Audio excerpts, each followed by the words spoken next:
capacidade de entender o que seus clientes valorizam. Uhum. A essência do líder arquiteto é o jobs to be done, é o customer centricity.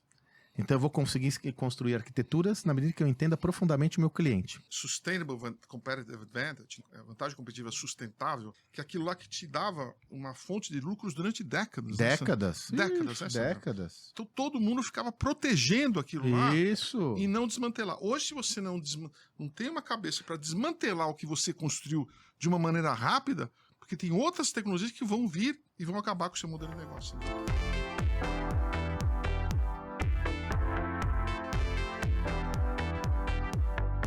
Olá, eu sou Sandro Magaldi. E eu, José Salibneto Salibão. Somos autores de 9 livros de negócios e também protagonistas aqui do nosso Gestão do Amanhã podcast. O nosso GA podcast, né, Salibão? Um projeto que só nos traz alegria. Cresce, né? Acho que o que eu mais gosto aqui desse projeto é poder conversar com meu amigo Sandrão. Bater um papão. Porque a gente vive uma vida tão louca, né? O Sandrão e eu. A gente tem a nossa vida juntos e tem a nossa vida separados, né? E a gente mal consegue falar. A gente troca, né? A gente troca todo dia, né? Mas é a hora que eu consigo. O Sandrão não percebe, mas é a hora que eu consigo pegar ele. Que a gente consegue conversar. Salibão, e hoje, falando nisso, né? Hoje nós vamos falar sobre um achado nos nossos estudos mesmo, né, Salibão? Esse achado é muito autoral. Ele faz parte do livro Liderança Disruptiva e é uma das 8 dimensões, ou são 8 novas habilidades e competências que nós construímos no Liderança Disruptiva para o líder do século XXI. 8 que estão no livro, mas 9 que nós já adicionamos uma, né? Já adicionamos uma que vai entrar, né, Sandrão? E essa, ou especialmente essa, é uma das que foram derivadas das nossas pesquisas mesmo, que nós chamamos do líder como arquiteto ou arquiteta de negócio. Seria o designer, a designer, né, Salibão? Nós achamos melhor o arquiteto, né, Salibão? Que é uma mudança substantiva em relação ao perfil de liderança tradicional, né? Isso tem muito a ver com o próprio cenário estratégico da onde a gente veio, né, Sandra? Se você pensar em estratégia, a gente veio lá da primeira Revolução Industrial, 1865, né, com a criação do motor a vapor, Frederick Taylor, né? E da primeira Revolução Industrial até o final dos anos 70, o Sandrão fala muito disso, né? Por incrível que pareça, pouca coisa mudou. Né? Era um mundo fechado, cada um no seu, né? Cada um cuidando. Então, todo mundo que tinha sucessos eram aquelas pessoas que sabiam fazer bem as coisas. Exatamente. Você fazia uma peça de carro, você fazia um carro, você fazia... De repente veio a globalização, né, Sandrão? A globalização, ela veio em 1980, a gente usa como referência, onde as barreiras de entrada começaram a não derreter, mas serem diminuídas, né? Com impostos, menos impostos, né? E quem se aproveitou muito disso foram os japoneses, com seus carros mais eficientes, com seus carros mais baratos, menores, né? Ou chips de memória, né? Que a Intel era o carro-chefe da Intel, né? Perfeito. Os japoneses vieram com chips mais eficientes, mais baratos, né? E depois a gente entra na era da digitalização, na era o que a gente chama da quarta revolução industrial, que é por volta dos anos 2000, né, que as barreiras, que a gente teve a explosão da tecnologia, né, onde as barreiras de entrada literalmente começam a derreter, né, você vê no setor dos bancos isso ficou muito mais claro, né. Sim, do que os bancos digitais. Você até 2000, o Brasil era dominado por um pouco mais, né, Sandrão? 2010, Salibão. O Brasil era dominado por 4 bancos, né? 5 bancos, Cinco né? bancos. 2 públicos e 3 privados. E de repente a gente vê hoje um banco chamado Nubank, que tem 80 milhões de clientes e não tem uma única agência, né, Sandrão? Muito bem colocado. Coisa incrível, né? Então, com isso, se você vê o tipo de profissional que você tem o tipo de habilidade que você tem que desenvolver dentro desses cenários é bem diferente, né? Bem diferente. Eu convivi com o maior líder engenheiro que já existiu na face da Terra. O nome dele, Jack Welch.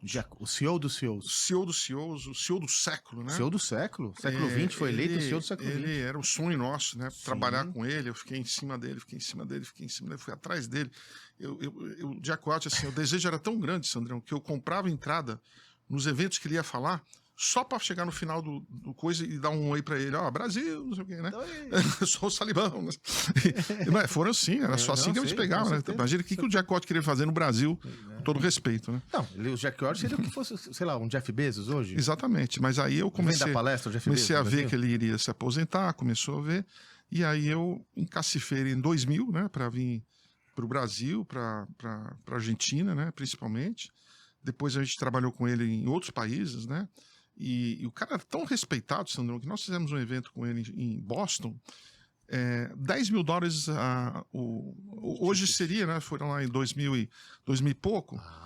Hoje seria aí quase uns 15, 20 mil dólares. 16, 17, Sandrão, dúvida, acabou que nem entrada do Rock in Rio, Sandrão. Nada. Em segundos. Segundos. Derreteu.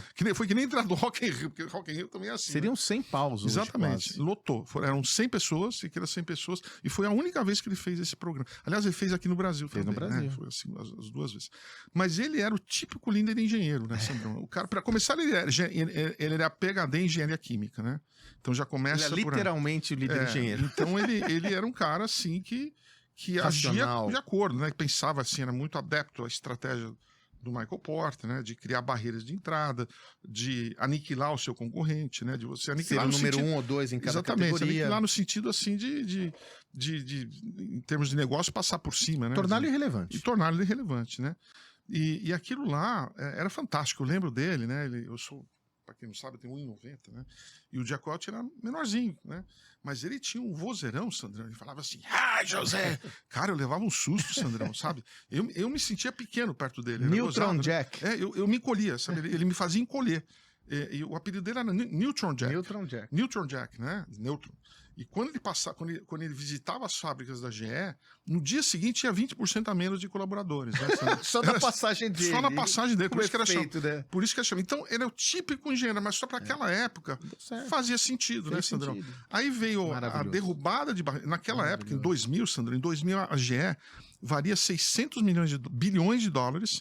Era a maior empresa do planeta. Sim, em 2002, se eu não me engano, foi o ano que ela foi alçada ao posto de maior empresa do planeta em valor empresa do planeta, né, Sandrão? E aí a gente entra um outro momento, né, onde a tecnologia começou a derrubar barreiras em todas as áreas, né? Aqui que a gente falou da Netflix, derrubando barreiras na área de mídia, da Amazon, da fabricação, do Mercado Livre, das varejo, livrarias, da mídia, de tudo quanto é varejo, derretendo, né? E a gente entra nessa outra era.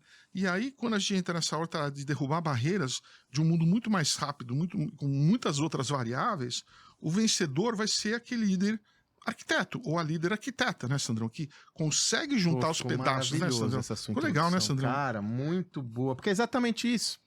A lógica toda essa aula que o Salibão deu em poucos minutos, que mostra a evolução do mundo empresarial, a pergunta é, o modelo tradicional de liderança funciona na nossa nova lógica?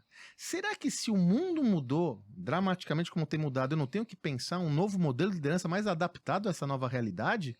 Não lhe soa estranho você pegar e replicar um modelo existente há mais de 100 anos atrás no mundo como atual?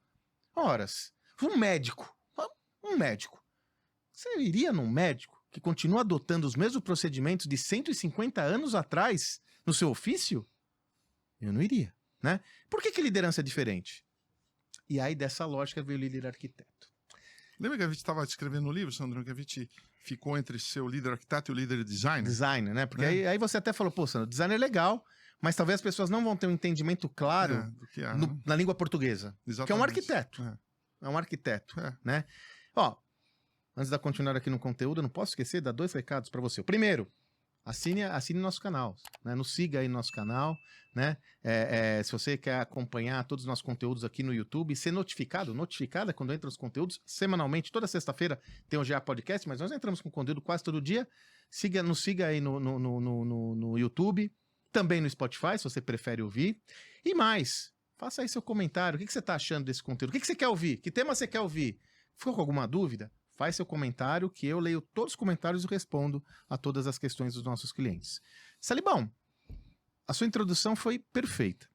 Então, o que a gente está trazendo para a gente contextualizar para a turma que está nos acompanhando? Naquela lógica mais classicista, naquela lógica mais mecanicista, administração científica, né? Pensamento linear, estruturado, meu foco era obter o maior controle possível dos recursos que eu gerenciava na minha cadeia de valor. Então, a função do líder era ser um gestor, um engenheiro, um executor. Tanto que a palavra execução era... A palavra execução sempre foi muito importante, mas naquela época era uma única no vocabulário, né? Ou se sabia executar ou se não sabia executar. Pronto. Mas eu não sou tão bom em lidar com pessoas. Não, você sabe executar? Você é um bom líder. É o líder como gestor, ou a líder como gestor. Deu certo? Esse perfil de líder é o que a gente chama do engenheiro. Uhum. Tocar a obra. Engenheiro, né? Tem uma projeção lá, ele toca a obra. Nesse novo contexto que o Salibão comentou, onde o mundo está em aberto, multivariedades, novos modelos de negócios, novas estruturas, o líder segue muito mais uma linha de arquiteto ou arquiteta de negócios, onde a sua função é entender todas essas variáveis e estruturar sistemas de gestão, modelos de negócio que estejam compatíveis com essa nova lógica dos negócios. Nesse capítulo, Salibão, nós trabalhamos como uma referência o Bob Iger, à frente da Disney. Exatamente. Né? A despeito de todos os desafios que continuam existindo a princípio, né? E eu acho curioso, né, que as pessoas falam, puxa, a Disney ainda está cheia de desafio, né? Fazendo o que ela está fazendo. Aí a pergunta que eu faço é, e se ela não estivesse fazendo nada? Exatamente. Talvez ela não tivesse os desafios, porque talvez ela não estivesse nem aí mais. Os parques, né? E os parques. E os parques. Tá bom, né? Mas o Bob Iger, ele implantou uma cadência de um designer de negócios, né, Salibão? Então, primeiro ele compra a Pixar, como você sempre coloca, né? Na realidade, a Disney não comprou a Pixar, né? Ela comprou a cultura da Pixar, né, Salibão? Sempre exatamente, Sandrão. Eu trabalhei com o Michael Eisner, né, que foi o CEO da Disney, que deu grande crescimento. Aliás, deixa eu falar uma coisa que eu lembrei agora. Eu me lembro que uma vez nós fizemos um evento, a HSM fez um evento e a gente tinha aquele CEO Lounge. Você levou pro encontro, só para os CEOs interagirem, o Jack Welch. Não, é que quem não é dessa época acha trivial. Quem viu, né? Quem não é dessa época. Você colocou o Jack Welch e o Michael Eisner na mesma sala. É como se você colocasse hoje. O Sandro era diretor comercial, o Sandro falou, não precisa tanto. Pô. Cara, os presidentes quase piraram, porque era presidente de multinacional que parecia criança. Era como se você colocasse hoje, sei lá, o Jeff Bezos e o Elon Musk na mesma sala, né? Porque o Michael Eisner era outra entidade parda, ele né? foi o cara, o responsável, né? Depois do Walt Disney, da família, né? Da família. O responsável pelo grande crescimento da Disney. Mas ele cresceu naquele ambiente. Ele era engenheiro. Exatamente, ele cresceu naquele ambiente de execução, né? E ele não conseguia, ele tinha entendido a questão da tecnologia, mas ele não conseguia mudar, porque a mudança estava lá na cultura, né? E mudar a cultura dá trabalho, né, Sandrão? E aí eles não podiam mais esperar tempo, né? Então, como o Michael Eisner acabou o mandato dele, entrou o Bob Iger, que já estava na fila, ele falou, cara, eu não vou esperar mais 20 anos, não. Eu vou fazer uma oferta. Eles já tinham parceria com a Pixar. Com a Pixar, do Steve Jobs. Da distribuição dos filmes. Falaram assim, a gente quer comprar a Pixar muito pela questão da cultura. O Steve Jobs falou, é exatamente isso que eu vou exigir. Que a cultura da Pixar permeie a cultura da Disney. Tanto que o Ed Catmull, fundador da Pixar, ele continua no negócio mesmo depois da aquisição da Disney, né, Salibão? E, Salibão, e é interessante porque eu já vi uma crítica muito... Vira e mexe tem esse assunto da Apple comprando a Disney, né? Porque tem uma complementariedade importante. E recentemente eu li um artigo que saiu no New York Times, ele falando se o Steve Jobs estivesse vivo, esse negócio já teria saído. Porque o Bob Iger e o Steve Jobs tinham uma sinergia muito grande. O Steve Jobs era do conselho da Disney, né? Aliás, a família Jobs é a família talvez que detenha mais número de ações. Tem a família do Disney, né? Que ainda Disney, é a segunda. Disney, então, vamos lá. Primeiro ele adquire a Pixar, olhando a cultura. Porque ele queria transformar a cultura da Disney. Depois, ele, olhando todo esse contexto, ele falou, nós somos de franquias mais poderosas, não só com o jovenzinho, mas com o jovem. Então ele começa a implantar um ritmo de aquisições que vai da Marvel Studio. Aí depois ele adquire a Lucasfilmes. E finalmente ele adquire a Fox, que foi a maior aquisição, que ele ganha um estúdio e um corpo muito grande. É claro que essa estrutura toda trouxe desafios para a Disney, justamente no processo de trazer esses negócios para a cultura Disney, né? A partir daí, o que acontece? Né? Olha a arquitetura do negócio, ele fala, Mas é incrível, né? A Disney valia 40 bi de dólares, né? Quando isso foi feito, né? Isso. A Disney, apesar de ter perdido muito valor de mercado, hoje vale 161 bi, né, Sandrão? 4 vezes mais. Né? Ainda, de novo, desafios estão claros. Até porque, veja bem, ao proceder essa visão do arquiteto de negócio, ele imprime uma inovação no modelo de negócio que demora para ser adensada. E algumas coisas não dão certo, faz parte. Mas o que ele fez inicialmente? Ele falou, puxa, eu aqui, Disney, olhando mais para o público infantil, vou ficar um franco atirador. Traço a Pixar, já dou uma lufada de modernidade no meu negócio, mas eu tenho que falar mais com o jovem. Quem fala? Vamos pegar as grandes franquias. Note que o Bob Iger adquire grandes franquias. Star Wars, Marvel, e deu certo. Hulu, né? sabe, também. É, exatamente. Então, Plataforma. mas aí que tá. E depois ele fala, tá, eu tô com os estúdios. Esse é o pulo do gato, Salibão. Não tem pulo do gato, mas esse é um belo insight. Tô com os estúdios, tô com uma produção muito forte, mas e a distribuição? Eu não tenho canal de distribuição. E a Netflix crescendo, o que ele faz? Ele compra a Hulu, que é uma plataforma de streaming de vídeo americana, Uhum. por isso que a gente não conhece aqui no Brasil, que é a Netflix, né? É um competidor do Netflix. Pra quê? Pra ele aprender a operar Uhum. uma plataforma de vídeos, mas mais do que isso, pra ele ter o domínio do canal de distribuição. Aprendeu? Ele faz o quê? Disney Plus. Pois é, mas o conteúdo que não falta pra ele, né? Conteúdo que Sandrão? não falta. Conteúdo que não falta, né? Aí Aliás, ele lança Disney Plus. se você for ver bem pau a pau o conteúdo dele com o conteúdo da Netflix, o conteúdo dele é gigantesco. Em termos né, de Sandrão? qualidade, Né? o dele. Se a E gente for pra fazer várias- uma conta, esse é E uma para várias idades, para vários setores, no esporte, né? Para crianças, para jovens, né? Ele tem muito a segmentado. diferença. Eu acho que a hora que ele pegar atração, Sandrão, Então, a isso vai diferença. ser gigantesco. Sandrão. A diferença, como nós falamos no episódio que nós falamos Netflix, do modelo de negócio, é que a Netflix opera uma cadeia produtiva descentralizada, Uhum. centenas de produtoras independentes, e a Disney não. Com isso, o repositório da Disney tem muita qualidade, mas não tem a abrangência que tem o da Netflix, onde você vê. Você é fã disso, né, Salibão? A série do México, o filme da Turquia, da Suécia e vai com. Sandrão, eu não sei os custos, mas eu aposto que produzir um filme da Netflix é infinitamente mais barato do que produzir um filme da Até você Disney. vê o né? filme, né, Salibão? Assim, temos que ser honestos, né? Se você vê o nível de produção, é outro babado, né? Mas qual que é a grande sacada, né? Que a Disney tá aprendendo agora. Uhum. Talvez ela tenha subido muito a barra. Uhum. Isso envolve uma estrutura de custos muito pesada. Sim, sim. E ela não consegue replicar isso em larga escala. Uhum. Então ela vai ter que achar e tá procurando outras formas de Foi aí ser que mais... o Iger voltou para a empresa. O né? Iger volta... Então, o Iger, É ele um dos- sai da empresa, vai pro conselho com um ano. Demorou Um ano e 2 pouco. anos. 2 anos. 2 anos. Ele é convidado a voltar porque as coisas não estavam andando a contento. Ele agora, de novo, quando nós estamos gravando esse podcast, ele novamente é o CEO da Disney.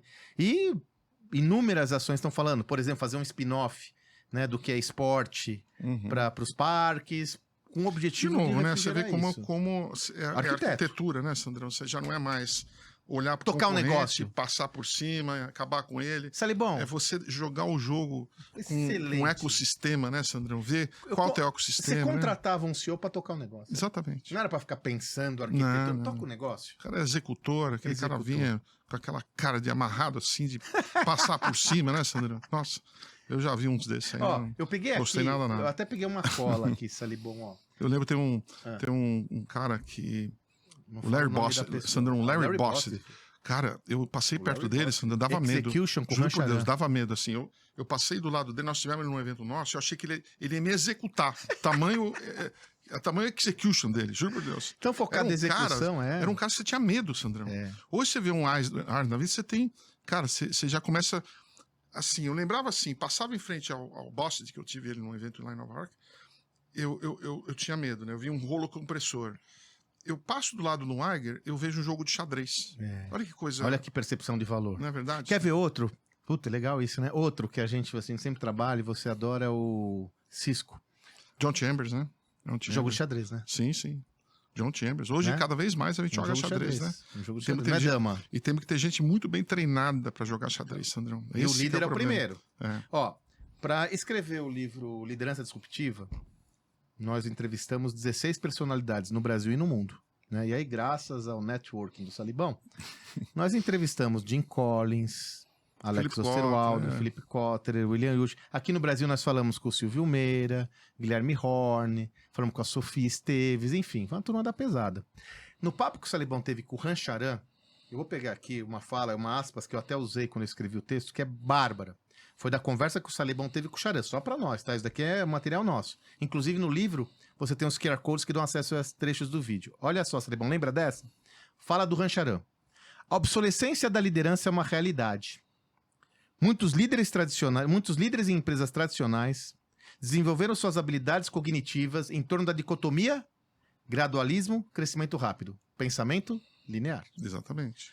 Desse modo, muitos recorreram a aumentos de preços Ou ou aquisições para impulsionar a receita. Pensamento linear. Em vez, ou ao invés, fala do Charan, de criarem novos espaços de mercado e novos modelos de negócio. Isso é brilhante. Isso tá tudo ali, Sandrão. Esses 2 parágrafos explicam tudo, né? Estão nas nossas palestras de liderança, a gente já começa com eles, né? Mostrando o que é esse líder arquiteto, né? Exato. Ou como a liderança ficou obsoleta, né, Sandrão?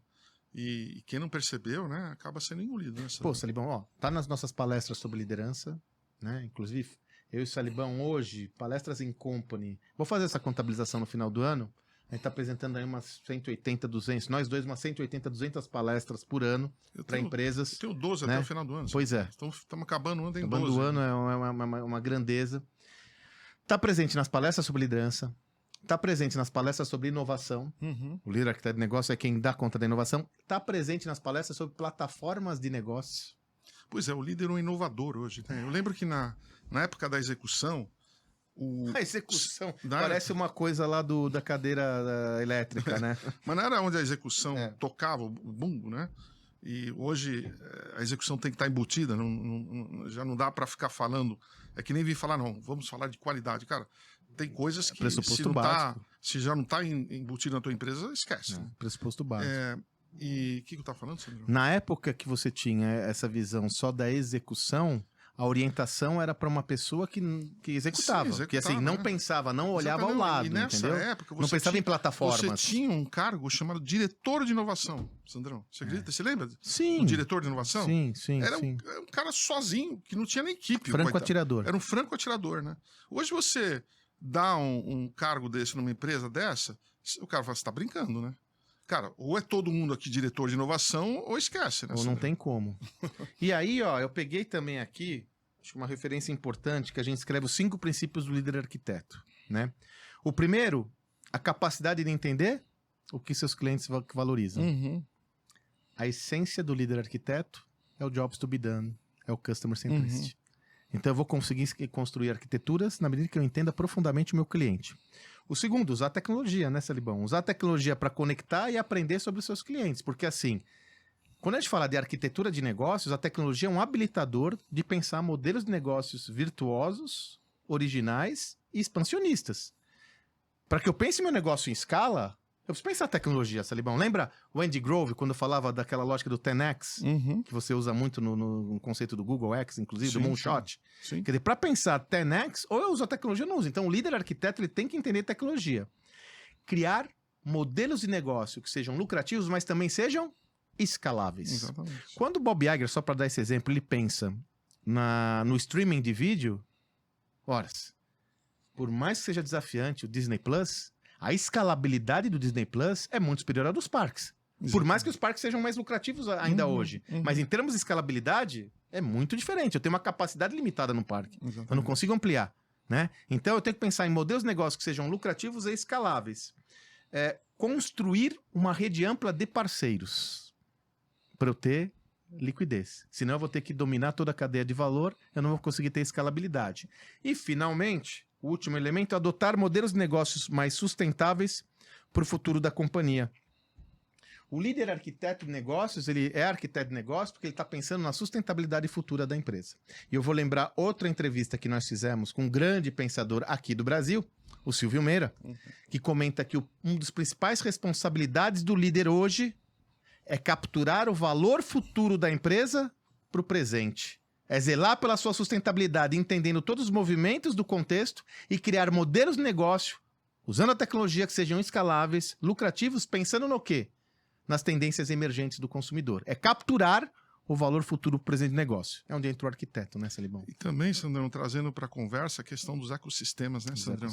A gente que via a inovação era uma coisa limitada a produto, o serviço, né? A gente tem hoje inovação em modelos de negócio, da maneira como você chega até o cliente, e nos ecossistemas, né, Sandrão? A gente viu claramente, né? A história da Kodak, eu me aprofundei para saber, né? Porque sempre tem aquelas... As lendas, né? As lendas, né? Mas a história da Kodak mesmo, né? De alguém que esteve lá dentro, foi quando eles não entenderam o ecossistema de redes sociais, Sandrão. Olha que coisa. Em 2006, 2007, né? Aquela época estavam começando Instagram, Facebook, YouTube, todas essas redes sociais. E a Kodak estava pensando em filme ainda. Em vender Sandrão. filme. Vender o filme para fazer no álbum tradicional. Aliás, É. eu tenho vários Álbuns. pacotão assim, de álbuns, né?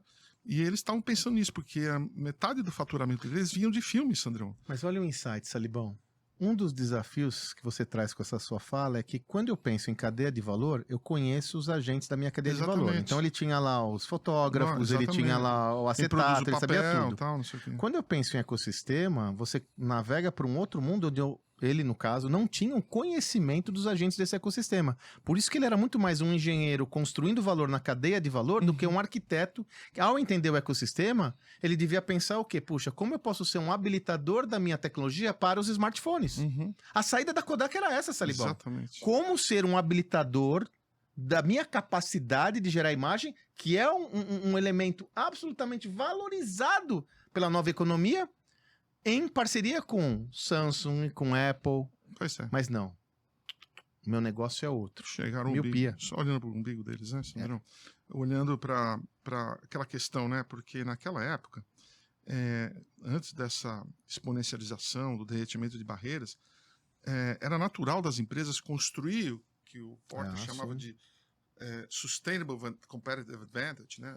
Vantagem competitiva sustentável, que é aquilo lá que te dava uma fonte de lucros durante décadas. Décadas. Né, décadas, né, Décadas. Então todo mundo ficava protegendo aquilo lá Isso. e não desmantelar. Hoje, se você não tem uma cabeça para desmantelar o que você construiu de uma maneira rápida, porque tem outras tecnologias que vão vir e vão acabar com o seu modelo de negócio, Sandrão. E aí vem, ó. O arquiteto. Né? Salibão monstro. Um que você trouxe, conversava tal, Alvin Toffler. O analfabeto do século XXI não é aquele que sabe ler, não sabe ler ou escrever, mas aquele que não consegue aprender a desaprender para reaprender. Para que você seja um arquiteto de negócios, um líder adaptado a essa nova leitura, não só um gestor, uma gestora, mas um arquiteto, uma arquiteta, é necessário você entender uma outra lógica de negócios orientada a conceitos de ecossistema e não controle da cadeia de valor. E se você não se desapegar do seu saber, não vai ter espaço para o novo, né, Salibão? Aliás, é outra dimensão do aprendizado. E como os ecossistemas mudam, né, Sandrão? Eles são Impressionante, né? voláteis. Você vê o que Você não tem aconteceu, controle, quer dizer, Salibão. enquanto o cara estava olhando lá para o álbum de fotografia, ele não estava vendo que o álbum de fotografia agora é seu Instagram, né, Sandrão? Olha que coisa maluca, né? Por isso que hoje você tem que estar com o olho dentro e fora da empresa. Sem dúvida. Os ecossistemas que estão sempre mudando, né? Eles, e dentro da tradicional cadeia de valor, aqueles parceiros, eles ficavam anos, né? Décadas. Hoje eles ficam pouco tempo, porque Salibão, pensa, os ecossistemas outra, mudam. Brilhante a sua fala. Pensa comigo, vamos fazer um exercício. Indústria automobilística tradicional. Quanto tempo existem ali fornecedores que estão com as montadoras? Exatamente. Décadas, Salibão. Você concorda comigo? Uhum. Bateria, décadas. Eu me acostumava com aquela lógica e não olhava para o lado. Percebe? Isso tem aquele ditado, né, que eu sempre uso, o cachimbo entorta a boca do dono, né? Uhum. As empresas se acostumaram a uma lógica que não muda, e é aí que vem o papel do líder. Gerar inquietude, gerar uma perspectiva de pensar o novo, gerar a possibilidade de refletir sobre uma nova dinâmica que ele tenha condições, lembra, de capturar o valor futuro da empresa. Para isso ele tem que ter repertório, Salibão. Se não tiver repertório, se ele não souber o que é ecossistema, meu amigo, não vai rolar. E não adianta nada você, tá bom, entender de ecossistema, tudo, mas os seus jogadores, né, continuarem pensando do mesmo jeito, né, Sandrão? E aí você tem que fazer um trabalho de treinamento, inclusive, para desatar aquilo que lá, você fala Sandrão. de upskilling. Desatar o cara, transformar um cara um cara com foco somente em execução. Sem dúvida. Numa cabeça mais de design, né, Sandro? E fazer isso não é brincadeira. É o que você fala de upskilling e reskilling. Exatamente. Né? Que a gente vai ter que aumentar o nível de competência e conhecimento de todo mundo, mas também revigorar, reciclar. Na verdade, é literalmente achar uma nova função para a pessoa, né? Porque, às vezes, aquela área que ele tá, você pega na medicina aí, a questão da imagem, né? É uma questão que tem muitos médicos dizendo que daqui a pouco a inteligência artificial já faz tudo, né, Sandrão? Então, de repente, aqueles médicos lá da imagem vão ter que virar psiquiatra, vão ter que virar endocrinologistas, outra coisa. O médico é médico, Sandrão, entendeu? Advogados que só ficam gerando procurações ou atividades repetitivas. Médicos que ficam dando laudos. Todas as atividades de fim repetitivo que tem a possibilidade de ser substituída pela tecnologia, esse ofício... Exatamente. Agora, não significa que o ofício vai acabar. Esse é o ponto fundamental. Não. Ele muda de configuração e o indivíduo vai ser mais importante ainda. Com certeza. Aí que vem a lógica. O indivíduo preparado. Preparado. E eu adoro aquela fala. Não é a inteligência artificial que vai lhe substituir, mas sim um indivíduo que sabe usar a inteligência artificial. Então não é a tecnologia que vai te substituir, mas sim alguém que sabe utilizar a tecnologia melhor que você e aí vai ter uma vantagem competitiva. Isso vale para a empresa também. Isso vale para a empresa também. Com certeza. Salibão, esse tema aqui é fascinante do arquiteto, porque como você falou, o arquiteto dá para ir para estratégia, dá para ir para cultura, dá para ir para inovação. Agora, que leitura você traz como referência para essa tese, para indicar para a turma?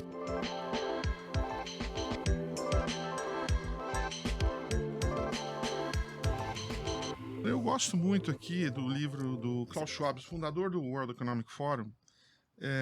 Esse livro está em português, tá? Eu, como fiz meus estudos nos Estados Unidos, através de uma bolsa para jogar tênis e tal, eu gosto de ler inglês, né? Então todos os meus livros são em inglês. Tem alguns em português, como vários outros que eu apresentei aqui. A Quarta Revolução Industrial. Ele explica direitinho, Sandrão, Sim, esse livro é muito bom. A evolução da Quarta Revolução Industrial. E um cara da velha guarda, né? Não, e ele é economista de origem. Revolução Industrial, a primeira Revolução Industrial, o motor a vapor, né? Que tudo era feito com braço de cavalo. A segunda Revolução Industrial com a eletrificação, Hereford, produção em massa. A terceira Revolução Industrial com o advento do lançamento do mainframe, computador mainframe, né?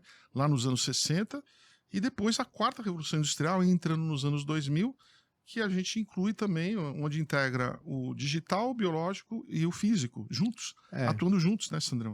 E aí a gente tem a exponencialização.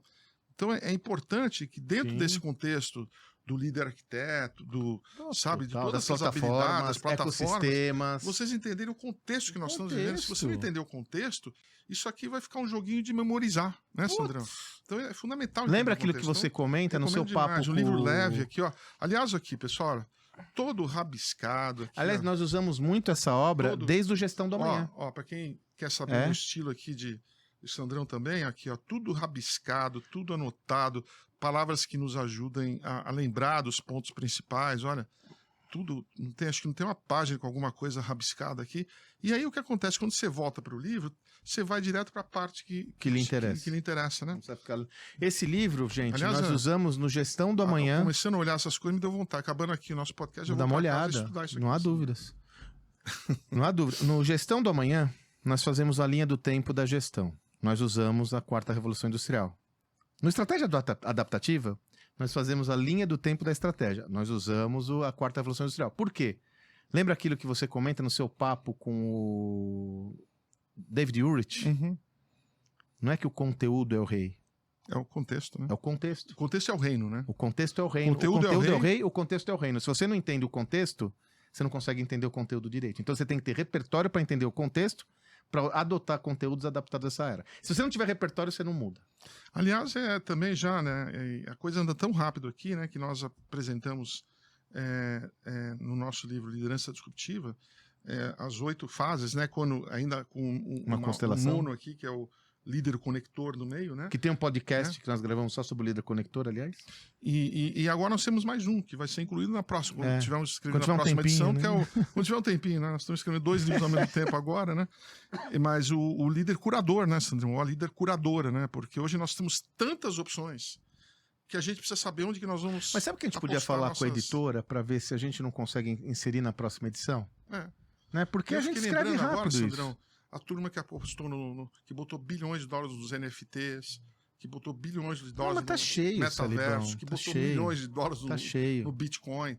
Cara, se você não tiver essa capacidade de fazer curadoria, de repente você não vai conseguir nem fazer a arquitetura das coisas. E, Salibão, é aquilo que a gente fala, né? É importante aprender, mas aprender a coisa certa. Se você não fizer uma boa curadoria, você vai aprender o errado, eu não sei o que é pior. Talvez a ignorância seja melhor. Que novidade não vai faltar, né, Sandrão? Não há dúvidas. E aí, a economia da atenção. Todo mundo. Se você lembrar, o Facebook gastou 5 bilhões de dólares para convencer a gente do metaverso. Pode ser até que pegue daqui a pouco, mas... Não, e é útil. Sim, na boa.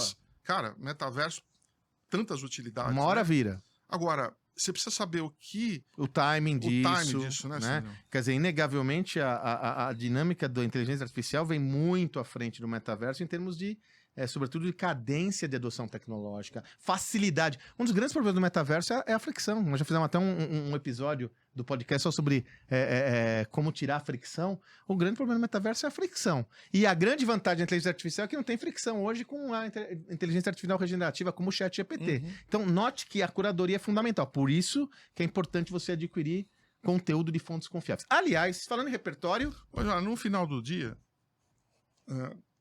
The end of the day. Todo o conteúdo desses caras que a gente traz aqui tá tudo embutido lá nas nossas coisas. Mas é isso que eu ia falar. Fiquem tranquilos, tá? Ei, é isso que eu ia falar. É isso que eu ia falar.